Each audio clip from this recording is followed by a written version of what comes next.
أعوذ بالله من الشيطان الرجيم.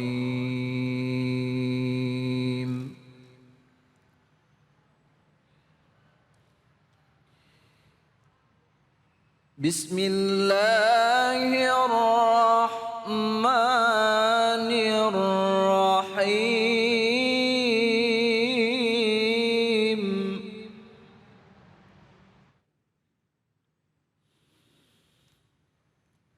يا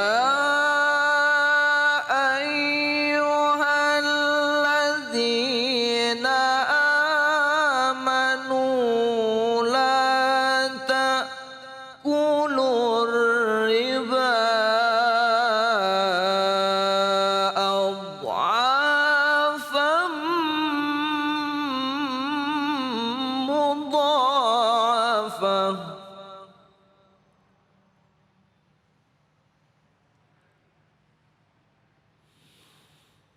واتقوا الله لعلكم تفلحون.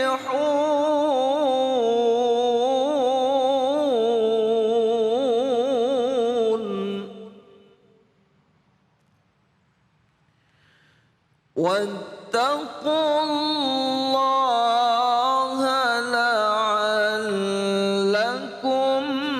تفلحون.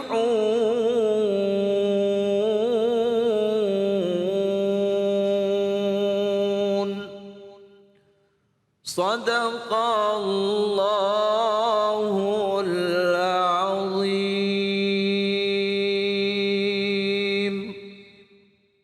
Assalamualaikum warahmatullahi wabarakatuh.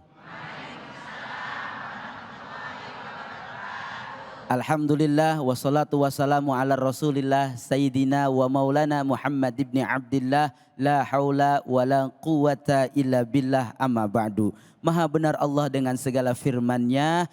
Mudah-mudahan dengan tadi pembacaan ayat suci Al-Quran menjadi ibadah bagi yang membaca dan umumnya buat kita semua yang mendengarkan. Amin, amin ya rabbal alamin. Senang sekali saya Ustadz Abi Gifran kembali menyapa para pemirsa dimanapun berada. Dan para pemirsa yang ada di studio ini, mudah-mudahan kita semua ada dalam keberkahan dari Allah Subhanahu wa Ta'ala. Dan Masya Allah, Tabarakallah, dengan izin Allah saat ini Cahaya Hati Indonesia berada di Masjid Al-Barakah Asy-Syafi'iyah. Mudah-mudahan kita diberikan keberkahan oleh Allah Subhanahu wa Ta'ala. Insya Allah kali ini kita akan membahas tafsir Al-Quran bersama para guru-guru kita dan juga mendengarkan tausiah dari guru-guru kita juga. Insya Allah kita akan hadir di antaranya adalah Al-Ustadz Mohai, yang kedua Al-Habibur Rahman, yang ketiga adalah Ustadz Latif. Buat para pemirsa yang ingin bertanya kepada para guru-guru kita, disilahkan untuk nanti bertanya. Dan nanti kita akan ada segmen ngaji bersama guru kita Ustadz Munawir Ngacir. Juga kami tetap mengingatkan kepada para pemirsa dimanapun berada untuk kita semua tetap menjaga protokol kesehatan. Sebelum kita berbincang dengan para guru kita semua, saya akan menyapa para ibu-ibu yang ada di tengah-tengah kita semua. Assalamualaikum ibu-ibu. Sehat semua? Boleh tahu dari majelis taklim mana? Asy-Syafi'iyah. Alhamdulillah. Terima kasih sudah bisa membersamai Cahaya Hati Indonesia. Sebelum kita berbincang dengan para guru-guru kita, mari sama-sama kita saksikan tayangan yang berikut ini. Assalamualaikum pemirsa Cahaya Hati Indonesia. Himpitan ekonomi terkadang menjadi mimpi buruk yang sangat mematikan. Kebutuhan yang semakin mahal serta tidak diikuti dengan pendapatan yang mencukupi, serta gaya hidup membuat sebagian orang gelap mata dan memutuskan untuk berhutang. Ketika hutang tak mampu dilunasi, kematian menjadi salah satunya yang dipilih. Seperti ibu rumah tangga yang nekat mengakhiri hidupnya dengan mencampur racun tikus ke dalam makanannya karena jeratan hutang. Tidak hanya itu, bahkan kabarnya sang ibu juga sempat meracuni anak-anaknya. Beruntung sang anak mampu diselamatkan. Pemirsa Cahaya Hati Indonesia, tayangan yang begitu miris buat kita semua. Dan ini terkadang terjadi di tengah-tengah lingkungan masyarakat kita. Bukan orang lain, boleh jadi tetangga, saudara, bahkan keluarga kita sendiri. Di sini hadir tengah kita ada Kiai Mohai, ada Kiai Habibur Rahman, juga ada Kiai Latif. Insya Allah beliau akan mengupas lebih dekat tentang tayangan tadi. Saya ke Kiai Mohai dulu. Bagaimana tanggapan guru dengan video tadi?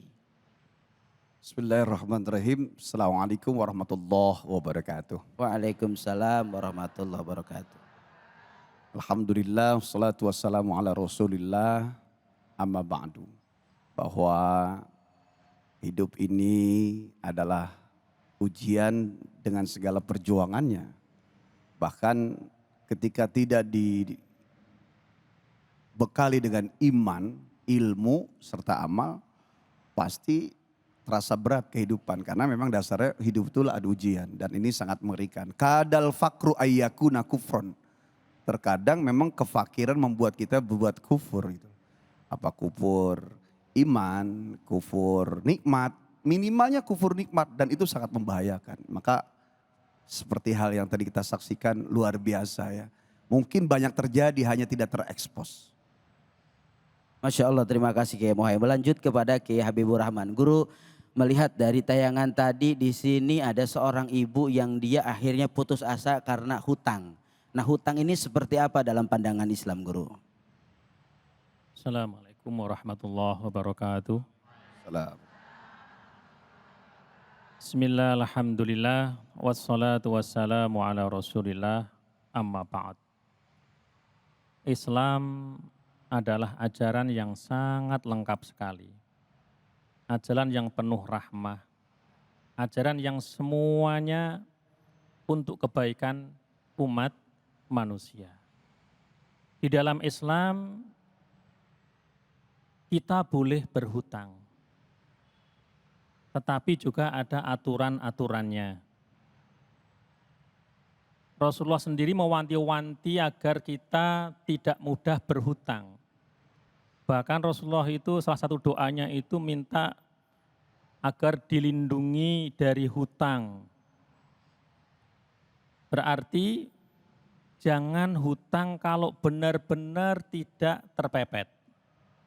Kemudian ada adab-adab terkait sama hutang ini dalam Islam. Misalnya yang menghutangi misalnya. Yang menghutangi itu harus benar-benar ikhlas untuk menolong saudaranya.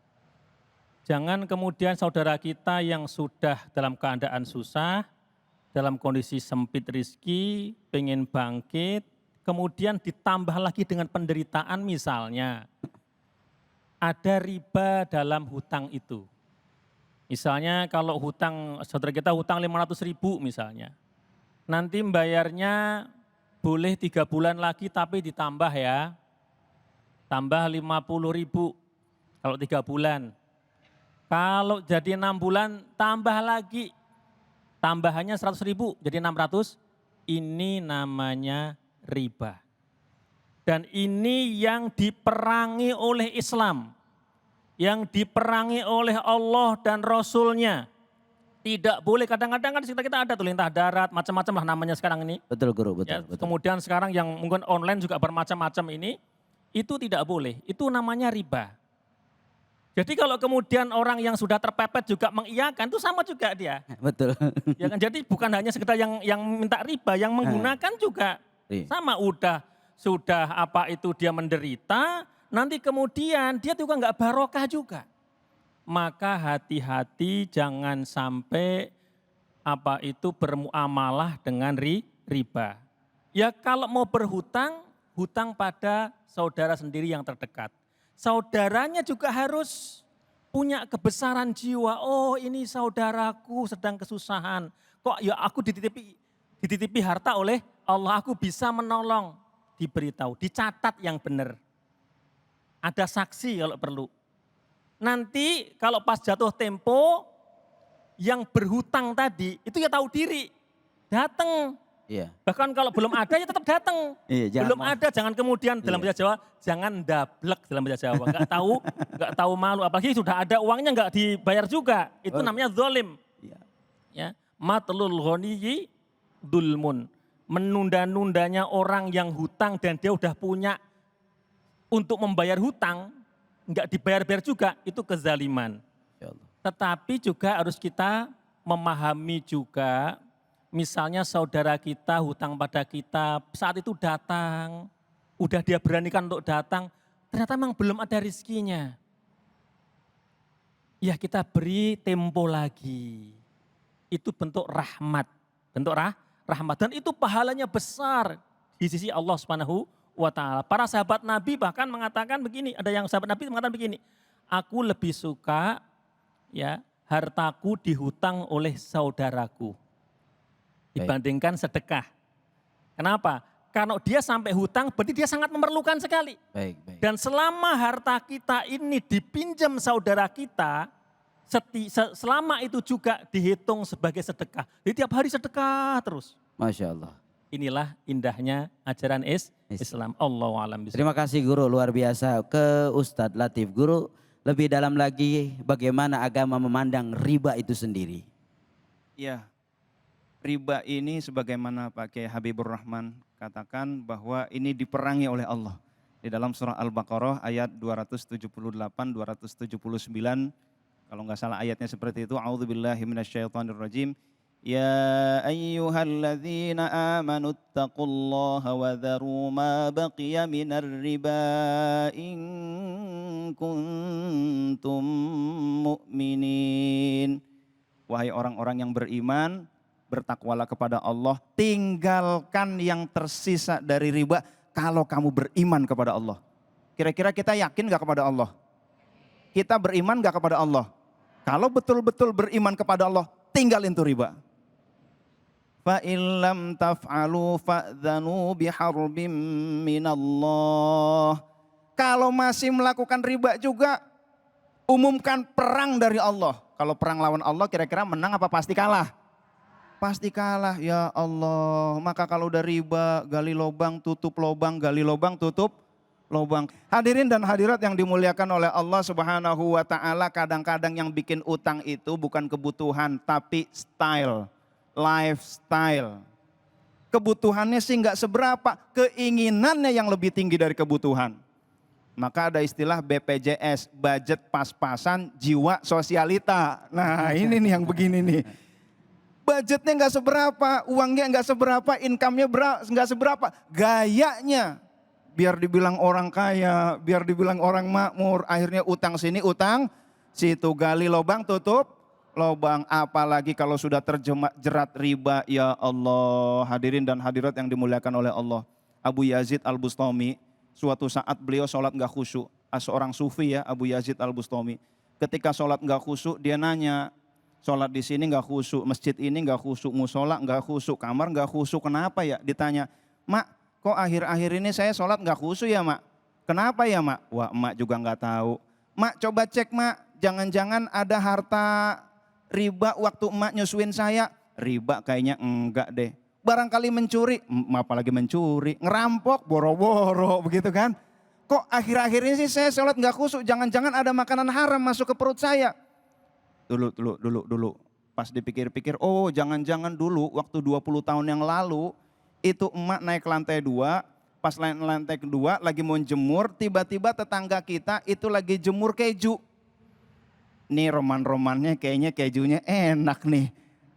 Pengen beli tapi tes food dulu. Nah tes food dulu, dimakanlah keju sekedar sebesar semut. Mak nyus nih keju. Kalau gitu ntar saya tanya deh, itu belinya di mana? Mak, itu udah izin belum minta keju sebesar semut? Belum. Mak, minta dihalalkan Mak, orangnya masih ada enggak? Ya itu tetangga kita. Mak, minta dihalalkan Mak. Datang. Assalamualaikum. Waalaikumsalam. Ada apa ya Bu? Enggak, ini beberapa puluh tahun yang lalu saya ngambil keju milik ibu sekedar sebesar semut. Mohon diridhoi ya. Ya Bu, gitu aja pakai ngomong. Kita kan udah kayak saudara, udahlah udah pasti saya ridhoi. Ridhoi ya, ridhoi, alhamdulillah. Pulanglah dia, pas pulang dikabari kepada anaknya. Dan Abu Yazid Al-Bustami setelah diridhoi, keju sebesar susu akhirnya bisa sholat khusyuk lagi. Itu Masya baru Allah. keju sebesar susu. Apalagi riba yang tadi kata beliau, ad'afa mudha'afa, berlapis-lapis. makin hancur lagi ibadah kita, doa tidak dikabul oleh Allah. Na'udzubillah min. Terima kasih para guru-guru semua yang telah luar biasa memberikan berbagai macam pemahaman kepada kita lebih dalam mengenai makna riba, makna berhutang dan adab-adabnya, sehingga mudah-mudahan kita semua dalam menjalankan kehidupan kita diberikan keselamatan dan bimbingan oleh Allah Subhanahu wa taala. Setelah ini kita akan kembali berbincang dengan para guru-guru kita semua karena masih ada satu tayangan video viral yang insya Allah akan dibahas dengan pandang sudut agama Islam. Jangan kemana-mana, tetap di Cahaya Hati Indonesia.